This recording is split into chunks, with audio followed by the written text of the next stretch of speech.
Budapest, 4 de noviembre de 1956.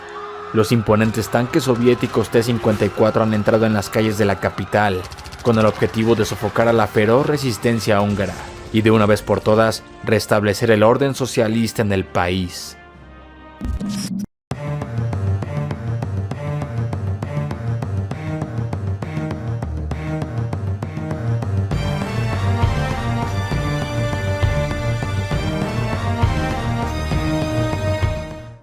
Hacia la década de 1950, la República Popular Húngara, junto a la gran parte de Europa del Este, había fungido desde el fin de la Segunda Guerra Mundial como un estado títere de la Unión Soviética.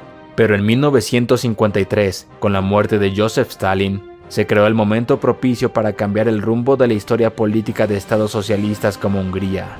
A propósito, Moscú le había pedido a Hungría reemplazar a su primer ministro incumbente, Mátyás Rákosi, con alguien que no fuese partidario de Stalin. Así, un hombre caracterizado por sus críticas al estalinismo, Imre Nagy, fue electo para llevar a cabo reformas a fin de acelerar el proceso de desestalinización.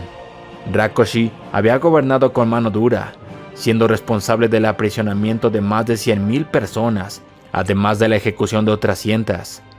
La más importante de estas víctimas fue un hombre llamado László Rajk, quien irónicamente también había ayudado a eliminar disidentes del régimen. Nagy trató de realizar una serie de reformas económicas. Sin embargo, Rákosi consiguió convencer al ya nuevo secretario general de la URSS, Nikita Khrushchev, que Nagy no era un líder confiable para el socialismo, y así, este fue depuesto en 1955, dejando a Rákosi una vez más en el poder. Con todo, para entonces la popularidad de Rákosi estaba por los suelos.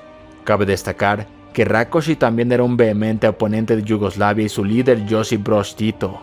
Yugoslavia había roto relaciones con la Unión Soviética en 1948, dejando la Cominform, una red política de gobiernos socialistas, cuyo objetivo era reincorporar a Yugoslavia bajo la influencia soviética.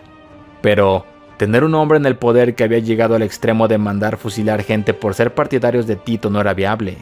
Así, a mediados de 1956, Rákosi fue destituido por los soviéticos y sustituido por Ernst Goering, quien además era anti-estalinista y detestaba cualquier idea de reforma.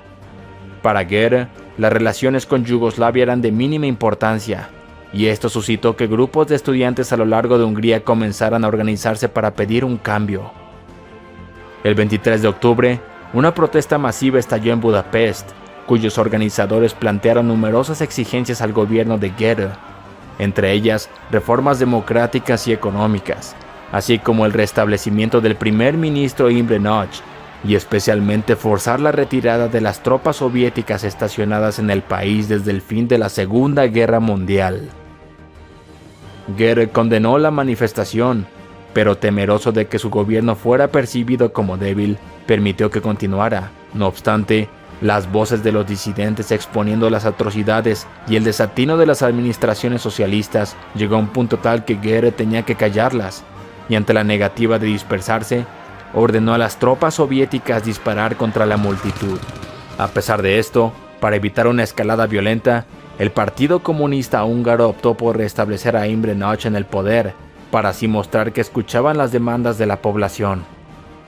Ahora bien, es de resaltar que el gobierno húngaro no podía actuar de manera más ágil, puesto que necesitaba del permiso de Moscú antes de ejecutar cualquier acción drástica. De esta forma, las discusiones entre la Unión Soviética y Hungría sobre la decisión a tomar fueron llevadas a cabo por János Kádár por el lado húngaro y Anastas Mikoyan por el soviético.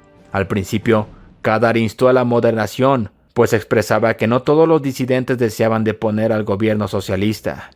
Y con la esperanza de disolver las protestas, Nagy prometió disolver a la policía secreta, así como el retiro de las tropas soviéticas de Budapest. Pero esto no tuvo ningún efecto. Con que, en desesperación, Nagy prometió poner fin al unipartidismo y restaurar la democracia húngara. Con todo, Nagy continuaba siendo un político de convicciones socialistas, pero simplemente creía que una forma menos centralizada y libre de la rígida estructura comunista era una mejor opción. Igualmente, Nagy prometió la independencia de Hungría, exigiendo a todas las tropas soviéticas salir del país, y que Hungría abandonaría el recientemente creado Pacto de Varsovia, la alianza defensiva comunista, y la respuesta de la Unión Soviética a la OTAN. Sin embargo, para la Unión Soviética la eliminación del unipartidismo era demasiado, y el 3 de noviembre Khrushchev ordenó al Ejército Rojo apostarse en la frontera húngara, y lo mismo a sus tropas en Rumania, listas para una intervención. En respuesta, Nócs declaró unilateralmente que Hungría ya no formaba parte del Pacto de Varsovia, y que en su lugar quería que el país fuese considerado un estado neutral como Yugoslavia. Pero las negociaciones entre Hungría y la URSS colapsaron, y a principios de noviembre, tropas soviéticas cruzaron las fronteras húngaras para reforzar a los efectivos que ya se encontraban en el país. Entonces Nócs instó al pueblo húngaro a resistir, quienes a su vez respondieron enarbolando una bandera húngara a la que habían recortado el símbolo comunista. Por otro lado, a pesar de que la CIA había forjado la promesa de que eventualmente los disidentes recibirían el apoyo de Occidente, en plena crisis de Suez, lejos de enviar ayuda, Estados Unidos tenía su atención centrada en Egipto, dejando a los húngaros a su suerte. Las tropas soviéticas alcanzaron Budapest el 4 de noviembre, pero a pesar de sus muchas ventajas, se encontraron con una resistencia tenaz por parte de los húngaros, así que sus avances en la ciudad eran mínimos. Mientras tanto, Kadar había sido nombrado por los soviéticos como el nuevo líder del gobierno húngaro, e instó al pueblo a unirse a los soldados soviéticos y la URSS para restablecer el orden. Así, la mayor parte de Budapest fue capturada el 4 de noviembre, poniendo fin a la revolución húngara. Al final de este escenario, alrededor de 2.500 húngaros fueron asesinados y con ellos 700 soldados soviéticos, siendo la gran mayoría de estas bajas en Budapest. Poco después, Nócs fue arrestado y enviado a Rumania. En los meses siguientes, los soviéticos y Kadar restablecieron el orden, arrestando a más de 20.000 personas, mientras que unas 200.000 más huyeron del país. El gobierno de Kadar promulgó leyes sumamente estrictas, entre ellas la pena de muerte a quien organizase una protesta.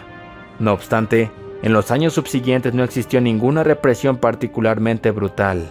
Eventualmente, Nócs fue regresado a Hungría, y en 1958 fue juzgado como culpable por fomentar una contrarrevolución y colgado en la horca.